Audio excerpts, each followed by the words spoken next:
안녕하십니까. 3D 프린팅 기술 및 부품의 특성 이해에 대해서 강의할 동의대학교 신소재공학부 조일국입니다. 오늘 강의의 목차는 다음과 같습니다.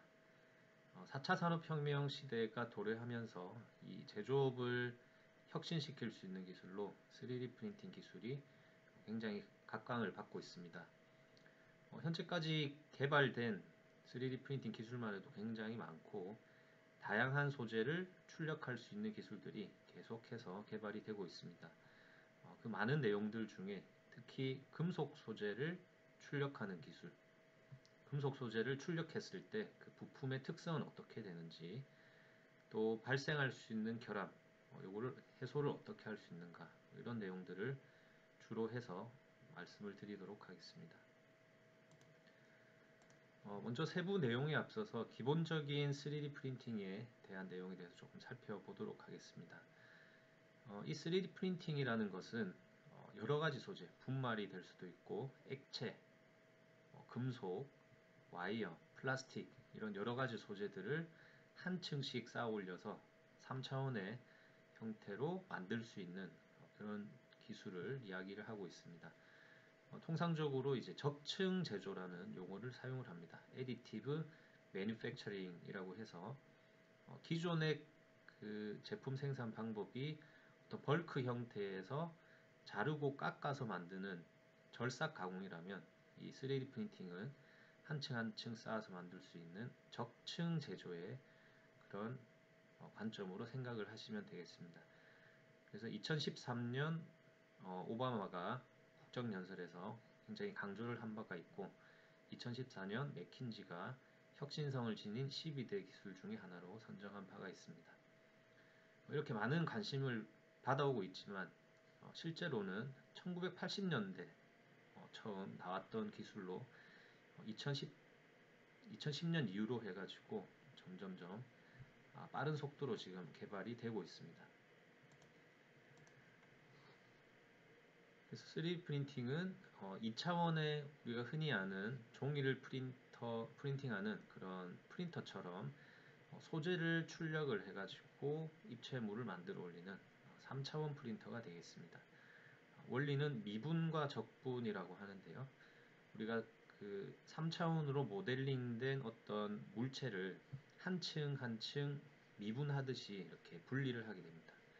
그래서 얇은 두께로 모델링된 파일을 첫 번째 층부터 마지막 층까지 이렇게 잘게 나누어서 분석하고 이거를 3차원 프린터를 활용을 해서 가장 아래층부터 제일 위층까지 레이어 바이 레이어로 한 층 한 층 쌓아서 최종적으로 3차원의 입체물을 만드는 기술이 되겠습니다. ASTM 즉 각종 그 기준 스탠다드를 만드는 미국에 있는 그 기관입니다. American Standard for Testing and Material. 여기서는 이 3D 프린팅 기술을 총 7가지로 분류를 하고 있습니다. 여기 보시는 것처럼 7가지가 있는데 이 7가지 출력 기술들은 각각 이제 다른 형태의 기술을 사용을 하고 또 다양한 소재들을 출력할 수 있는 각각의 장단점들이 있겠습니다. 요 7가지 중에서 가장 많이 사용이 되고 있는 그 프린팅 기술에 대해서 간략하게 소개를 드리고 그 뒤에 이제 금속 분말을 주로 출력할 수 있는 방법에 대해서 말씀을 드리도록 하겠습니다. 먼저 벳 포토폴리머라이제이션 이라는 기술이 있습니다.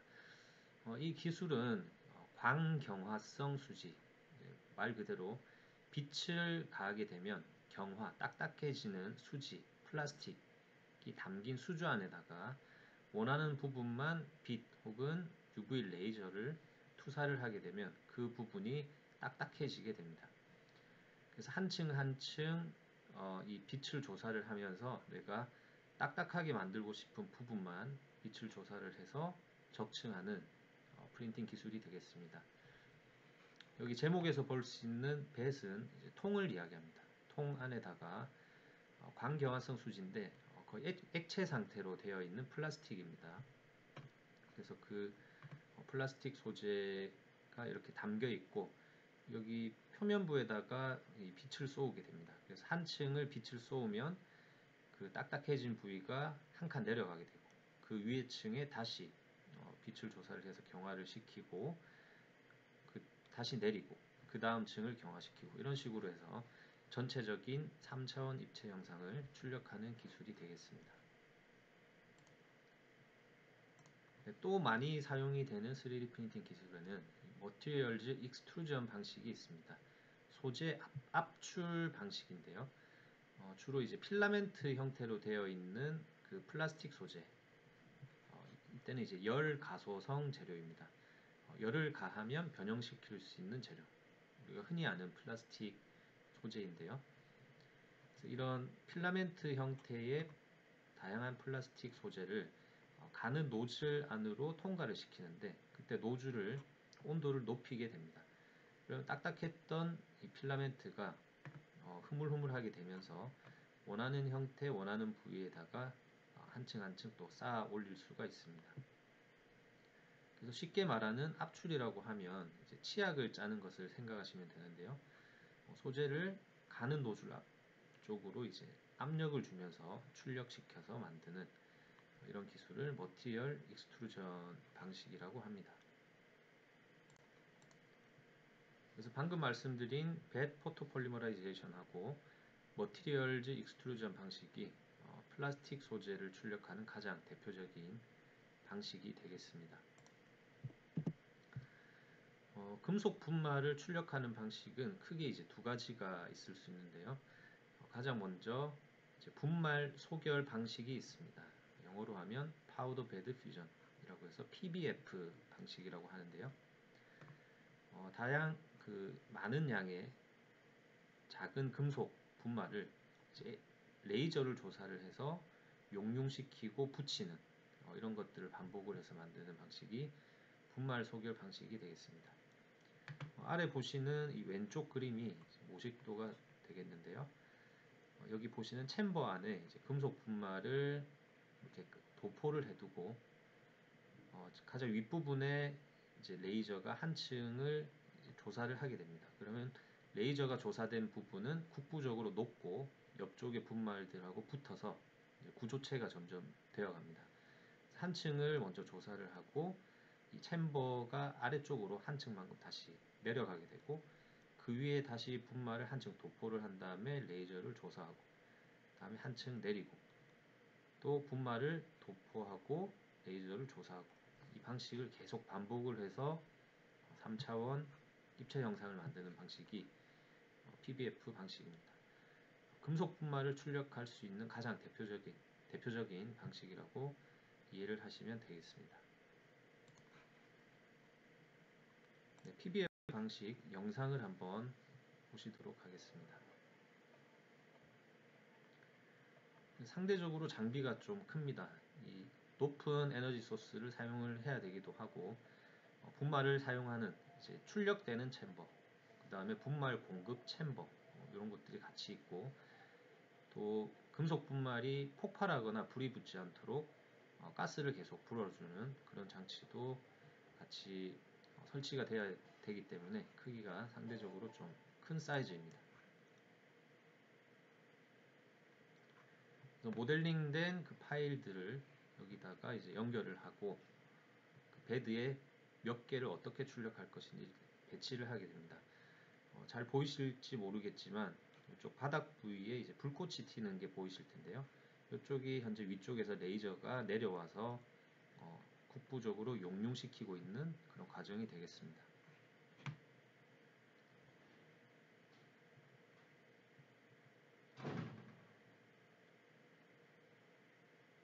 그래서 챔버 분위기는 반응이 일어나지 않도록 보통 질소나 아르곤 가스 등을 주입해서 채우고 계속 작업을 하게 됩니다.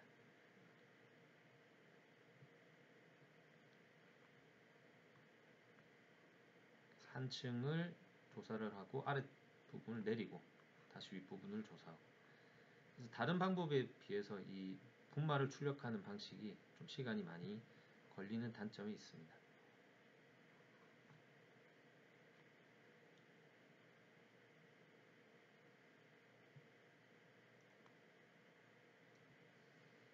챔버 크기에 따라 다르지만 한 가지 출력물을 보시는 것처럼 한 챔버 안에 여러 개 배치를 해서 뭐 다양한 수량, 여러 개 수량 혹은 다른 물체들을 같이 출력할 수도 있습니다.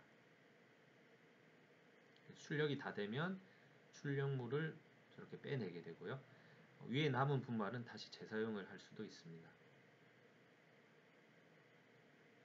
그래서 분말을 회수를 하고 출력된 부품은 출력된 밑에 아랫부분 플레이트에서 이제 분리를 해서 최종적으로 표면 가공을 하고 이제 그 부품을 사용하는 그런 형태가 되겠습니다.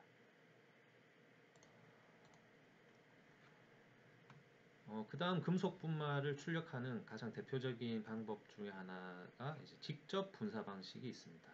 영어로는 Direct Energy Deposition이라고 해서 DED 방식이라고도 합니다. 앞전에 말씀드린 이제 PBF 방식하고 레이저 소스를 사용하는 것은 거의 비슷합니다. 하지만 이 DED 방식은 분말 챔버가 깔려 있는 게 아니라 레이저를 조사를 하면서 옆쪽에서 보호가스와 분말을 같이 불어 넣어주는 이게 가장 큰 차이점이 되겠습니다. 그래서 에너지가 높은 레이저빔을 조사하게 되면 국부적으로 용융되는 용융풀, 멜트풀이 생성이 되고요. 이쪽에다가 분말을 실시간으로 공급을 하면서 출력을 하는 이렇게 움직이게 됩니다. 한쪽 방향으로 움직이면서 그 붙여나가는 이런 과정을 이제 DED 방식이라고 합니다. DED 방식 영상을 한번 주도록 하겠습니다. 그래서 PBF 방식과는 다르게 아랫부분에 뭐 어떤 분말 챔버도 없고 그 다음에 뭐 보호가스도 지금 현재 실시간으로 같이 불어주고 있기 때문에 챔버가 따로 필요 없는 그런 방식이 되겠습니다.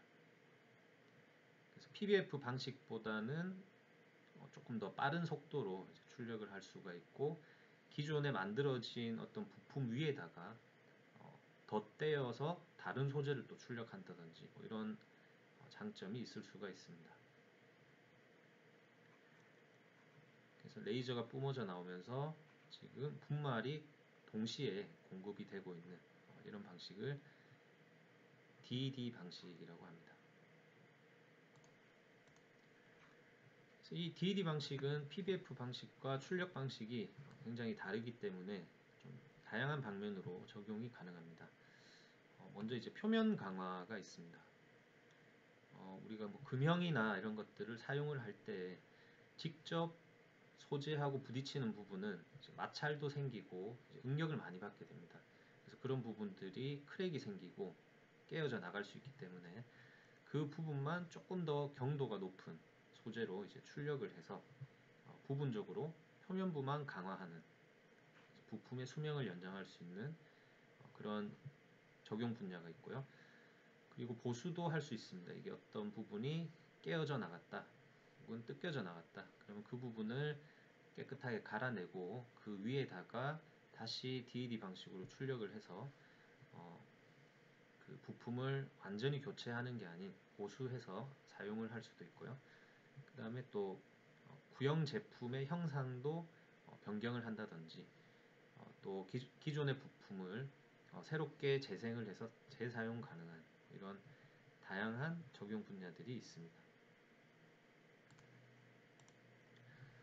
이런 금속 3D 프린팅을 위한 그 금속 소재, 이제 금속 분말은 대부분 이제 구형의 분말을 사용을 하게 됩니다.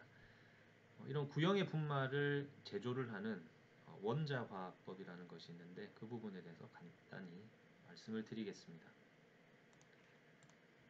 네, 제조 방법은 아토마이제이션이라고 해서 원자화 혹은 분사법이라고 합니다. 오른쪽에 보시는 것처럼 이런 큰 장비가 있고요. 내가 사용하고자 하는 그 소재 인고트 같은 것들을 이제 위쪽에서 녹이게 됩니다. 그 금속이 용해가 다 되게 되면 이렇게 좁은 통로를 통해서 아랫부분으로 우리가 수도꼭지 틀어서 물 흐르듯이 용융된 금속을 아래쪽으로 내려보내게 되고 내려왔을 때 바로 물이나 가스 등을 아주 높은 압력으로 분사를 하게 되면 이 용융된 금속들이 작은 입자로 이렇게 퍼지게 되고 동그란 상태에서 응고가 되어서 이렇게 아래쪽으로 채집이 되게 됩니다. 그래서 녹여서 다른 부분들하고 접촉하기 전에 빠르게 동결시켜서 작은 물방울 형태의 분말이 되는 이거를 이제 원자화 혹은 분사법이라고 합니다.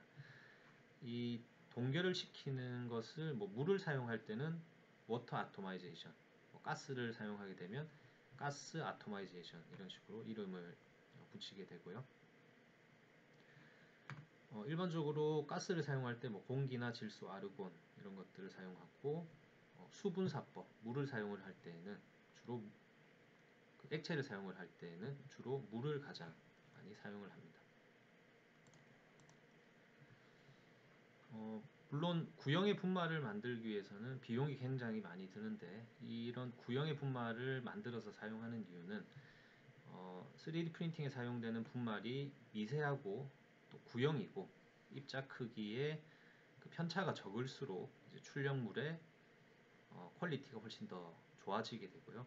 그리고 출력물의 일관성도 좋아지게 됩니다. 그래서 3D 프린팅에 사용되는 분말은 가능하면 구형이어야 되고 또 미세할수록 최종 제품의 표면 마감이 좋아질 수 있고 그 입자들 간의 입자 크기 편차도 적어야 일관성이 좋아지는 등 그 출력 품질이 훨씬 더 좋아질 수 있게 됩니다. 그래서 마지막으로 이 PBF와 DED 공정을 비교를 해보면 PBF에 사용이 되는 분말이 훨씬 더 좀 밀입자를 사용을 합니다.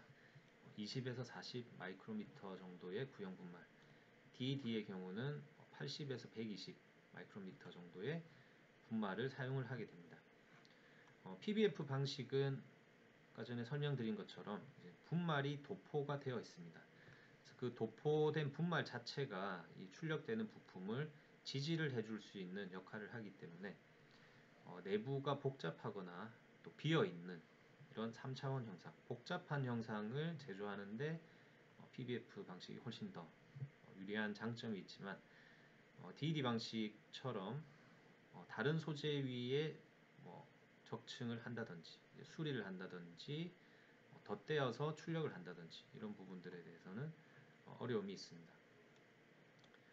최종적인 그 정밀도를 보았을 때는 아무래도 PBF 방식이 입자 사이즈가 더 작고 하기 때문에 이제 정밀도가 높고 DED는 정밀도는 조금 떨어질 수는 있지만 다양한 적용 분야가 있고 또 출력 시간이 훨씬 짧게 걸리는 그런 점이 있습니다.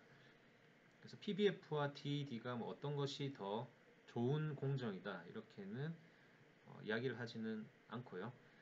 이 복잡한 형상을 만들 때는 PBF 방식, 그 다음에 재제조나 어떤 재생, 수리 이런 부분은 DED 방식. 그래서 이런 적용 분야가 조금 특화되어서 다르다는 점을 말씀드리겠습니다. 출력할 수 있는 금속 소재는 굉장히 다양한 소재들이 있습니다. 여기에 스틸, 알루미늄, 티타늄이 나와 있지만 최근에는 마그네슘이나 기타 다양한 합금들 이런 것들을 많이 출력을 하고 있습니다. 가장 많이 사용되는 소재는 아무래도 스틸이 되겠습니다. 인코넬이나 그 다음에 서스 계열 이런 소재들이 주로 사용이 되고 일단 출력의 난이도가 좀 낮고 그 다음에 가공성, 원가 이런 부분에서 좀 유리한 부분들이 있습니다. 그 다음 알루미늄 소재는 밀도가 낮기 때문에 가볍고 가공이 쉽고 원가가 낮고 이런 장점들이 있고 티타늄 소재는 이제 좀 많이 비싼 소재로 알려져 있죠. 그래서 처음에는 좀 많이 비싸고 재활용도 어렵고 해서 이 적용 분야에 대한 좀 제한성이 있었지만 최근에는 항공이나 우주 이런 고부가 가치 분야 이런 부분에 적용처를 찾아서 출력을 하고 있고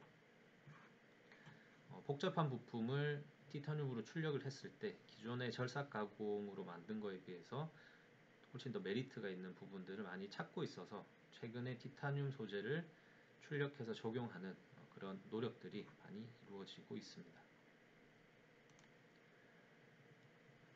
그 다음은 금속을 출력했을 때 부품의 미세 조직은 어떻게 되는지, 그리고 어떤 특성 평가를 주로 하는지에 대해서 간략하게 말씀을 드리겠습니다. 금속 소재는 녹았다가 응고가 될 때 다양한 현상을 겪게 됩니다. 자, 오른쪽에 보시는 것처럼 이런 원자들의 배열, 요 원자들의 배열이 같은 집합체를 결정이라고 합니다. 결정립. 이런 결정립들이 모여서 상을 이루고, 그리고 결과적으로 이 미세 조직을 이루게 됩니다.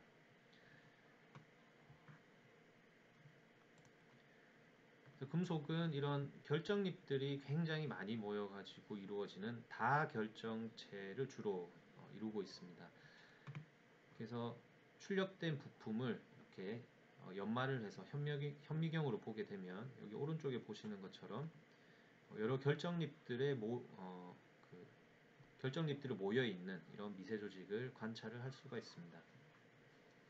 그래서 응고가 될 때 응고 속도가 빠르게 되면 이 결정립들이 크게 성장할 수 있는 시간이 상대적으로 줄어들기 때문에 결정립 크기가 작아지게 되고요. 응고 시간이 길어지는 선행 시에는 결정립이 크게 성장을 하기 때문에 큰 결정립을 만들게 됩니다. 그런데 이 결정립의 크기나 이런 것들이 왜 중요하냐면 결정립이 작을수록 일반적으로 강도가 높아지는 그런 특성을 가지기 때문에 3D 프린팅한 그런 부품의 원하는 특성을 얻기 위해서는 미세 조직을 잘 컨트롤하고 또 분석할 수가 있어야 되겠습니다. 일반적으로 3D 프린팅은 다른 공정에 비해서 냉각 속도가 매우 빠르기 때문에 다른 기존의 어떤 금속 소재를 제조하는 공정, 주조나 이런 공정에 비해서 미세 조직 구성이 조금 다른 그런 부분들이 있습니다. 그래서 그것을 이해하는 것이 굉장히 중요하다고 할 수 있습니다. 결정립계를 관찰하기 위해서는 일반적으로 광학 현미경을 사용을 합니다. 결정립과 결정립 사이의 경계, 즉 이 결정립계는 결정립보다는 에너지가 더 높기 때문에 부식액에다가 집어넣게 되면 결정립계가 이렇게 선택적으로 부식이 되게 됩니다. 그래서 빛이 들어갈 때 이 부분의 빛 반사 특성이 다른 부분과 다르기 때문에 오른쪽 사진처럼 이렇게 까맣게 결정립계가 보일 수가 있습니다. 그래서 이런 결정립들을 볼 수 있고, 이런 결정립들 사이 경계인 결정립계를 관찰을 하고 결정립 크기나 이런 것들을 계산을 할 수가 있습니다. 지금 보시는 광학현미경 사진은 서스 316 소재를 출력을 해서 그 출력 방향, 적층 방향 혹은 그 방향의 수직 방향, 수평 방향, 이런 다양한 방향으로 그 결정립 형상을 관찰한 그 결과입니다. 보시는 것처럼 출력 방향이나 이런 부분들에 따라서 이 결정립 배열이나 크기, 형상들이 달라지는 것을 알 수가 있고요. 일반적으로 금속 소재를 출력을 하게 되면 분석을 할 때 가장 먼저 이 결정립계 형상이 어떻게 되는지를 먼저 관찰을 하게 됩니다. 그래서 출력을 할 때 결정립 크기를 더 작게 하고 균일하게 만들수록 이 특성이 좋아지기 때문에 영구적으로 이런 것들을 컨트롤하는 그런 연구도 많이 진행이 되고 있습니다. 요거는 기본적인 그 DED 출력 방식을 하는 거에 초음파를 가해서 결정립 크기를 이제 조정을 해보려는 그런 연구를 한 결과가 되겠습니다. 네, 티타늄 64 합금을 일반적인 DED로 출력한 결과가 위쪽에 사진이 되겠고, 초음파를 가했을 때의 결과가 아래쪽 사진이 되겠습니다. 자세히 보시면 이 결정립 구조가 자세히 보이는데요. 초음파 처리를 하지 않았을 때는 그 결정립 크기들이 좀 제각각 다르고 이렇게 길게 길쭉한 형태로 생성이 된 것을 확인할 수가 있습니다. 하지만 초음파 처리를 했을 때에는 아래쪽에 보시는 것처럼 결정립 크기가 굉장히 미세화되어 되는과 동시에 또 크기도 굉장히 균일하게 이렇게 바뀌는 것을 확인할 수가 있습니다. 그래서 출력물의 그 특성이나 이런 것들을 이해하기 위해서는 미세 조직적으로 이런 결정립들이 어떻게 형성이 되는지, 공정 중에 공정, 레이저나 이런 여러 가지 변수들에 따라서 어떻게 형성이 되는지, 또 부품의 부위에 따라서 그 냉각 속도 차이가 있을 수가 있는데 이 냉각 속도에 따라서 또 결정립의 형태나 크기가 어떻게 되는지, 이런 부분들을 가장 먼저 이해를 하는 것이 동반이 되어야 이제 부품의 특성에 대해서 잘 이해를 할 수가 있겠습니다.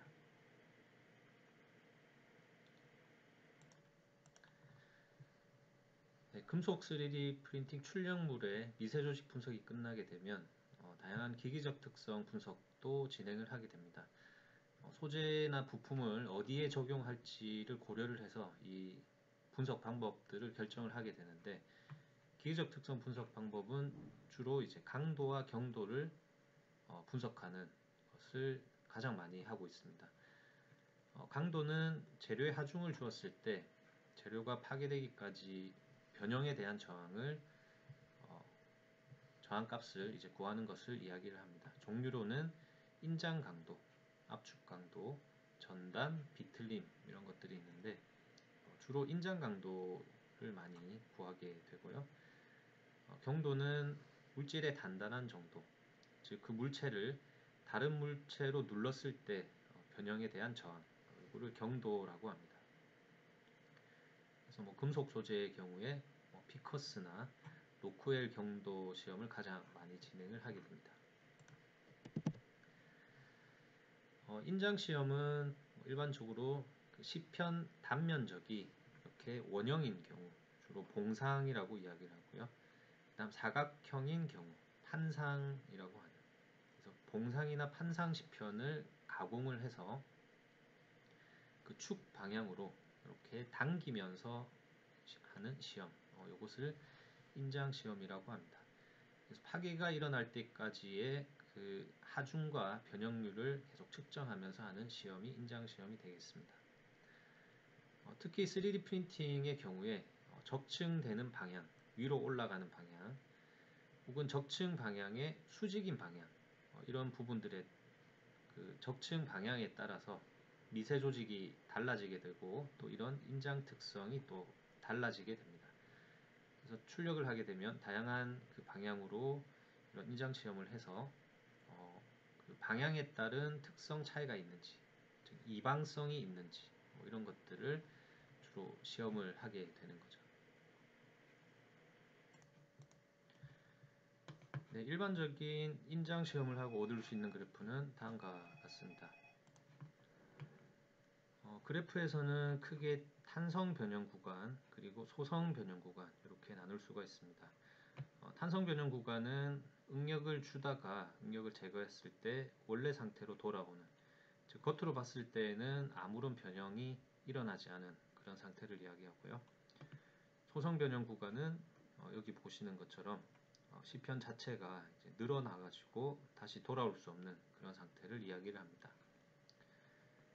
다양한 정보들을 얻을 수가 있지만 기본적으로 중요한 정보들은 이 탄성 변형 구간과 소성 변형 구간의 경계가 되는 이 부분을 이제 항복점, 이때 강도를 항복 강도라고 하고요. 그래프에서 가장 높게 얻을 수 있는 이 강도점을 최대 인장 강도라고 합니다. 최대 인장 강도점을 지나서는 시편이 여기에 보시는 것처럼 이렇게 시편 중심부가 늘어나다가 좁아지는 네킹이 일어나는 이 구간이 시작이 되고, 결국 네킹이 일어나게 되면 점점 더 늘어나다가 이렇게 파단이 됩니다. 그래서 파단 때의 강도를 이제 파단 강도라고 하고, X축은 시편이 변형이 되면서 이제 늘어나는 정도, 연신율 같은 정보를 알 수가 있고, 이 그래프 밑에 전체 면적을 이제 인성이라고 합니다. 네, 인장 시험 결과로부터 얻을 수 있는 정보는 방금 말씀드린 것처럼 최대 인장 강도, Ultimate Tensile Strength라고 해서 UTS라고도 하고요. 응력 변형률 그래프에서 최대 응력, 주어진 시험 조건에서 재료가 견딜 수 있는 최대 응력을 최대 인장 강도라고 합니다. 다음은 항복 강도, 탄성 변형 구간과 소성 변형 구간, 그 차이점을 이야기한다고 했었습니다. 경계점, 그때의 강도를 항복 강도라고 하고요. 일반적으로 시험을 하게 되면 직선 구간과 곡선 구간, 이 부분의 경계를 뚜렷하게 알 수가 잘 없습니다. 그렇기 때문에 0.2% 옵셋 항복 강도라고 해서 정확한 그 기준점을 모를 때 X축에 0.002, 0.2% 변형률일 때의 이 직선과 평행이 되는 선을 그어서 그래프와 만나는 점의 강도를 항복 강도로 하자라고 약속을 했습니다. 이거를 0.2% 옵셋 항복 강도라고 합니다. 그리고 네킹이 일어나고 최종적으로 파단이 일어났을 때의 강도, 이거를 파단 강도라고 하고, 연신율, 일롱게이션이라고 해서 시험편이 하중을 받아서 끊어질 때까지의 그 영구 변형률을 연신율이라고 하고, 다음과 같은 식으로 구할 수가 있습니다. 마지막으로 적층 제조 부품에 어떤 결함이 있는지, 대표적인 이 결함을 없애는 후처리는 무엇이 있는지에 대해서 한번 살펴보겠습니다. 다음은 금속 3D 프린팅을 할 때의 공정 변수입니다. 굉장히 많은 공정 변수들이 있습니다. 우선 레이저와 관련된 변수들, 레이저의 세기가 어떻게 되는지, 파워, 그리고 레이저가 조사되는 부분의 면적, 이걸 스팟 사이즈라고 하고요. 그 외에 파장이나 또 레이저의 종류에 따른 변수가 있을 수도 있고, 그 다음에 스캔 관련된 변수들, 스캔은 레이저가 분말의 레이저를 조사하고 이렇게 지나가는 것을 스캔이라고 합니다. 그래서 그 스캔을 얼마나 빠르게 하느냐, 스캔 스피드, 그 다음에 스캔되는 그 선과 스캔되어서 한번 갔다가 다음번에 선이 올 때 그 스캔 될 때의 레이저가 조사된 그 구간 사이의 거리, 해치 스페이싱, 또 스캔을 어떻게 하는지, 뭐 이런 변수들이 있을 수도 있고, 또 사용되는 분말 관련된 변수들도 있습니다. 분말의 크기라든지 분말의 형태, 또 소재 관련된 변수들, 그 다음에 온도 관련된 변수, 이게 이제 출력되는 중의 변수만 이야기하는 거고, 앞쪽에 분말을 생산하는 경우까지 치면 더 많은 변수들이 있을 수 있고, 이 출력을 하고 나서 포스트 프로세스, 또 후처리를 어떻게 하느냐에 따라서 다양한 변수들이 발생을 할 수가 있습니다. 그래서 굉장히 복잡한 변수들이 있고, 요거를 잘못 컨트롤하게 되면 결함이 많이 발생을 할 수가 있습니다. 이런 다양한 공정 변수들 중에서 이 영향을 많이 끼치는 이제 P하고 V가 있습니다. P는 레이저 파워가 되겠고요. V는 스캔 속도가 되겠습니다. 이 두 가지를 고려를 해서 이 최적의 프로세스 윈도우를 찾는 이 PV 그래프를 그려볼 수가 있습니다. 그래서 보이는 이 삼각형 안쪽으로 들어가면 그 출력할 때 크게 결함이 발생하지 않는 그런 프로세스 윈도우가 되겠고요. 이 부분을 벗어나게 되면 키홀이라든지 볼링 혹은 레고 퓨전 이런 그 결함들이 발생을 하게 됩니다. 그래서 이 위치에 따라서 그 레이저가 조사가 될 때 용융풀이 어떻게 형성이 되는지를 이렇게 그려볼 수가 있습니다.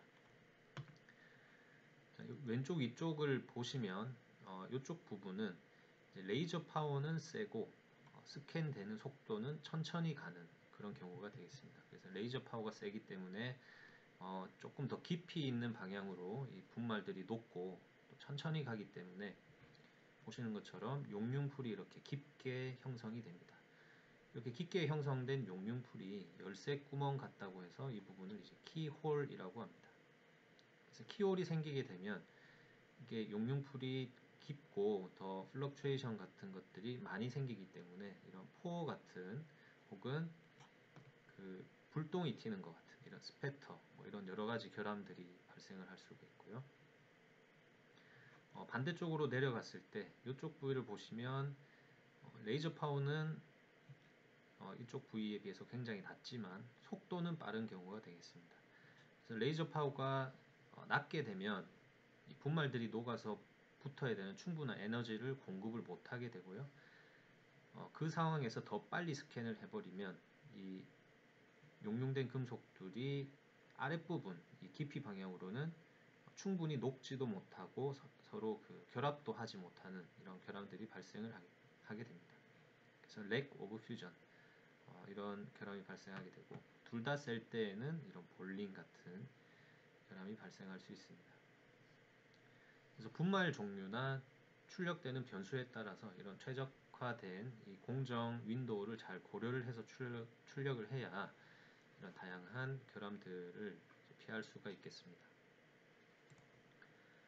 3D 프린팅 출력물 내부에 있는 결함을 분석하기 위해서는 보통 이제 CT 스캐너를 사용을 하게 됩니다. 우리가 육안으로 봤을 때는 내부를 볼 수가 없고, 아니면 잘라서 이 내부의 결함들을 분석할 수밖에 없기 때문에 최근에는 이 CT 스캐너를 활용을 해서 내부에 있는 크랙이라든지 기공 혹은 분말들끼리 덜 녹아서 잘 안 붙은 부분, 이런 것들을 디텍트 해낼 수가 있습니다. 그래서 CT 스캐너를 활용을 하게 되면 레졸루션이 굉장히 높을 경우에 내부에 있는 이런 파우더 잔여물, 내부에 생성된 보이드, 뚫려 있는 부분, 게재물, 불순물이 들어가서 생긴 부분, 또 크랙, 이런 것들을 디텍트 할 수가 있고요.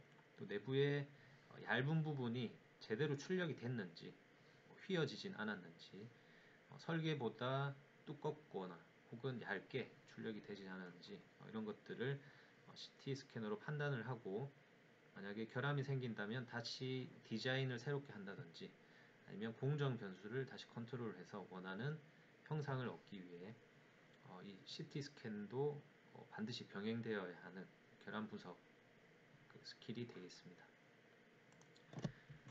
그러면 발생할 수 있는 여러 가지 결함들을 한번 살펴보겠습니다. 먼저 처음 말씀드린 키홀 결함이 있습니다. 이 키홀 결함은 레이저 파워가 세고 스캔 속도가 느릴 때 통상적으로 발생을 할 수가 있습니다. 지금 보여드릴 영상은 현미경으로 티타늄 합금을 레이저를 조사해서 출력을 할 때 키홀이 어떻게 발생하는지를 보여주는 그런 영상이 되겠습니다. 굉장히 느린 속도로 촬영을 한 영상이 되겠습니다. 레이저는 보이지 않지만 이렇게 밑쪽으로 파여가지고 들어가는 부분이 보이는데, 그 왼쪽으로 기공도 보이고 튀어오르는 스패터 같은 결함이 같이 발생을 할 수가 있습니다. 그래서 키홀 결함을 방지하기 위해서는 스캔 스피드나 레이저 파워를 적당한 그 수준으로 잘 조절을 해주어야 이거를 방지를 할 수가 있겠습니다. 그 다음은 레이저 파워가 충분히 세지 않을 때, 레이저 파워가 충분히 잘 전달되지 않은 부분에서 발생하는 언멜트, 분말이 용융이 제대로 되지 않아서 이 결합이 잘 안 된 부분을 이야기를 합니다. 이런 결함도 잘 발생을 할 수가 있고요. 그 다음에 각종 그 기공들이 주로 많이 발생을 합니다.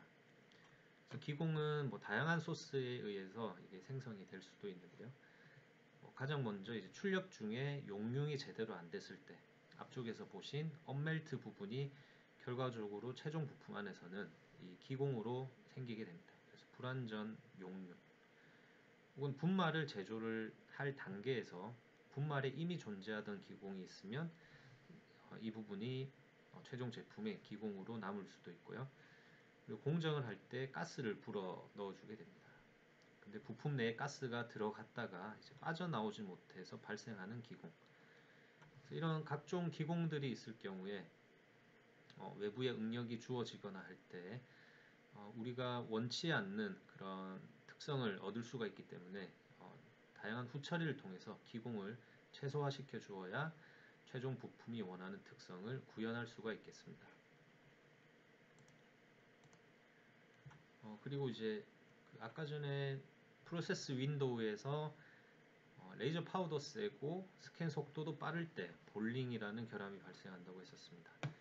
에너지가 높고 스캔 속도가 빠를 때 용융은 되지만 스캔 속도가 너무 빨라서 이런 부분, 녹음 부분들이 같이 붙어야 됩니다. 융착이 되어야 되는데 이게 융착이 되지 않은 상태에서 레이저가 지나가는 경우에 이렇게 동그란 공처럼 섬이 생기게 됩니다. 이것을 이제 볼링 결함이라고 합니다.